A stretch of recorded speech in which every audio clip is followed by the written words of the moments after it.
हमने बीकानेर का इतिहास पढ़ा तो बीकानेर में एक राजा का नाम पढ़ा होगा, कल्याणमल पढ़ा था। कल्याणमल के एक छोटे भाई थे भीमराज। कल्याणमल के छोटे भाई का नाम क्या था? वो भीमराज सुंदरदास है। कल्याणमल की अकबर के साथ में संधि थी। पढ़ते हैं कि भाई जब अकबर बादशाह आ गया था तो भीमराज अकबर की सेना के अंदर था, और एक बार अकबर ने लड़ने के लिए काबुल की तरफ भेजा सेना को, भाई उधर जाओ। उस लड़ाई में भीमराज कहीं पे घायल हो गया। इसके साथ में जो बीकानेर के बाकी लोग थे उन्होंने ढूंढा, मिला ही नहीं उनको, तो उनको लगा यार बंदा मर गया, और लड़ता लड़ता उधर दुश्मन की साइड में गया, दुश्मन की साइड में मर गया, इसलिए डेड बॉडी भी दुश्मन उठा के ले गया, अपने को डेड बॉडी भी मिली नहीं। तो वो सारे के सारे बीकानेर वापस चले गए, और बीकानेर इसके घर वालों को जाके कहा भीमराज के कि भाई तुम्हारे भीमराज की तो डेथ होगी। तो भीमराज की पत्नी होगी सती, और घर वालों ने 12 दिन पूरे कर लिए, लड्डू बना के खा लिए घर वालों ने। इधर भीमराज अकबर की सेना में खूब सारे सेनापति थे, तो एक भीमराज की सेना, एक को सेनापति और तीसरा को सेनापति और, तो एक उत्तर प्रदेश साइड का एक को सेनापति और था, उसका नाम था चंद्रसेन। क्या नाम था? आपने जोधपुर वाला नहीं, इसने संधि नहीं की थी, वो दूसरा एक राजा चंद्रसेन और था। उसके सैनिकों को भीमराज घायल मिल गया, तो वो उठा लाए कि भाई मुगलों की ड्रेस पहन रहेगी तो अपना ही फौजी है, इलाज किया होश आया तो पूछा भाई कौन? तो उसने कहा मैं भीमराज हूँ बीकानेर का। मेरे साथ वाले यार, तेरे साथ वाले तो बीकानेर चले गए। तो वो बाकी वाले सैनिक इसको लेके दिल्ली आ गए। तब तक ये ठीक हो गया। दिल्ली आगे बादशाह अकबर को कहा भाई युद्ध तो हम जीत गए, पर मेरे साथ वाले बीकानेर चले गए, मैं उनको मिला नहीं, तो तू छुट्टी दे तो मैं भी बीकानेर चला जाऊं। अकबर ने कहा शाबाश यार, युद्ध जीत के आराम से घर पे रह के कोई दिक्कत नहीं। अब भीमराज दिल्ली से बीकानेर जा रहा है वाया मथुरा। कहां होते हुए? मथुरा होते।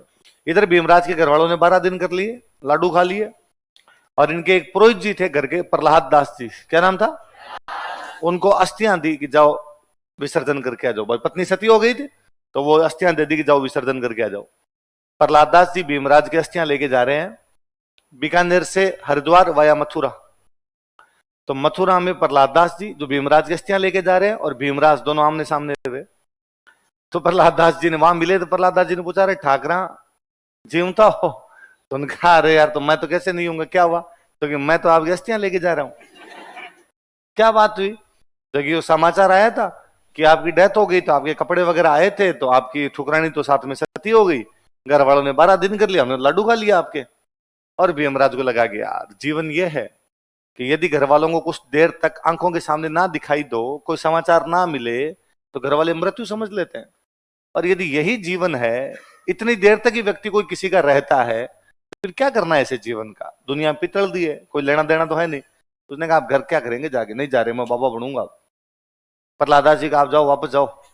प्रहलादा जी ने कहा मैं तो खुद ही बाबा बनूंगा, मुझे खुद को जीवन समझ में आ गया है कि मोह माया, पिता पुत्र, माता बहन, भाई पत्नी, ये सब कहने की बातें, सब कुछ जब तक सामने दिखाई देता है व्यक्ति तब तक है, वरना पीछे लड्डू खाते हैं।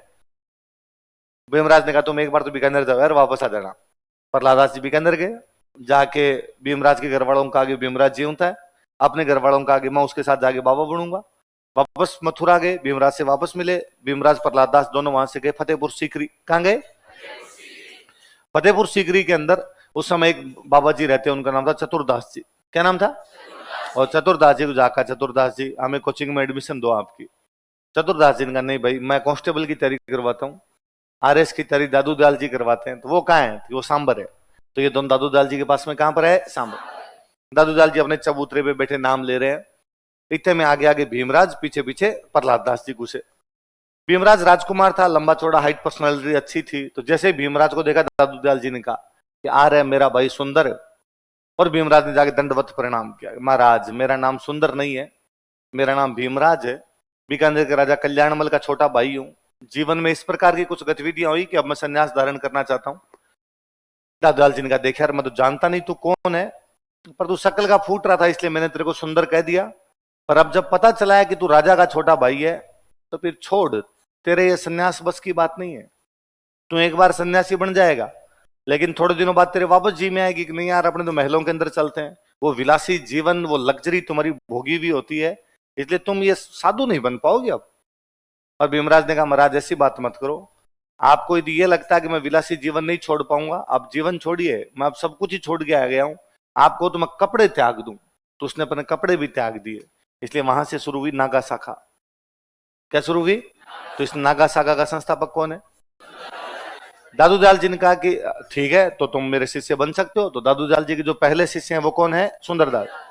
पर उस व्यक्ति ने कहा कि महाराज मैं क्षत्रिय हूं, इतने दिन तक युद्ध लड़ता रहा, यदि आप अनुमति दो तो मैं ये मेरे पास जो तलवार है ये हाथ में रखना चाहता हूं, मैं हमेशा से इसके बिना तो कभी रहा ही नहीं। दादू दयाल जी ने कहा ठीक है, तो एक सैनिक के रूप में वेशभूषा रख सकता है। तो उसने 5 चीजें मांगी थी, केस, कंगा, कड़ा, कृपाण, कच्छा। क्या क्या?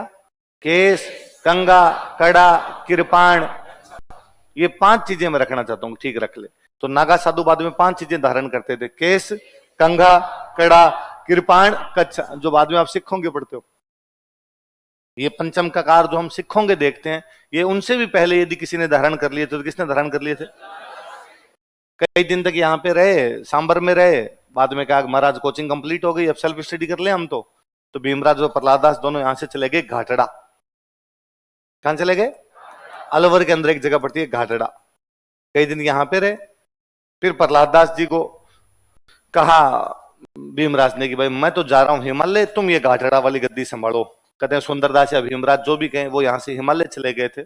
दादूपंथी ऐसा मानते हैं कि भीमराज या सुंदरदास आज भी जिंदा है, वो हिमालय के अंदर रहते हैं, वहां तपस्या करते हैं, अभी तक मरे नहीं है। उनके जो आगे शिष्य बने वो नागे साधु कहलाए। नागे साधु हमेशा अपने पास में हथियार धारण करके रखते, इसलिए नागे जहां पे रखते उस जगह को बोलते छावनी। क्या बोलते? भाई सेना जहां रहती है उसको क्या बोलते हैं? सेना के पास हथियार होते हैं, नागा साधु हथियार रखते थे, इसलिए नागा साधुओं की रहने की जगह क्या कहलाती? छावनी। सवाई जयसिंह जब जयपुर के राजा बने तो सवाई जयसिंह लगा नागा साधु लड़ने में बहुत अच्छे हैं, तो उन्होंने नागा साधुओं को अपनी सेना में शामिल कर लिया था। तो जयपुर का पहला राजा जो नागा साधुओं को सेना में शामिल कर गया था। फिर आपको याद हो तो हमने सवाई प्रताप सिंह के मराठों से 3 लड़ाइयां पड़ी थी, तुंगा, पाटन और मालपुरा। उन लड़ाइयों के अंदर यदि सवाई प्रताप सिंह के साथ में कोई साधु लड़े थे तो वो साधु कौन से थे? नागा। खाटू श्याम जी का मंदिर देखा है? खाटू श्याम जी मंदिर को बार बार यदि किसी ने बचाया तो नागा साधु ने, वरना खाटू श्याम जी का मंदिर आक्रमणकारी कभी का तोड़ जाते। इसलिए कभी खाटू श्याम जी के मंदिर जाके धोख लगाओ तो पहले नागा साधुओं को थैंक यू बोलना कि नागा साधु ने उस मंदिर को बार बार बचाया। और नागा साधु लड़ने में कितने अच्छे थे कि आज भी अपने घर में यदि अपना छोटा भाई भी बदमाशी करे, लड़ाइयां करे, तो घर वाले कहते हो नागो है। इसका मतलब ये नहीं वो कपड़े खोल के रहता है, इसका मतलब नागा साधुओं की तरह लड़ता है। आज भी नागा साधुओं के नाम पर हम लड़ाई करने वाले बंदे को नागा बोल देते हैं।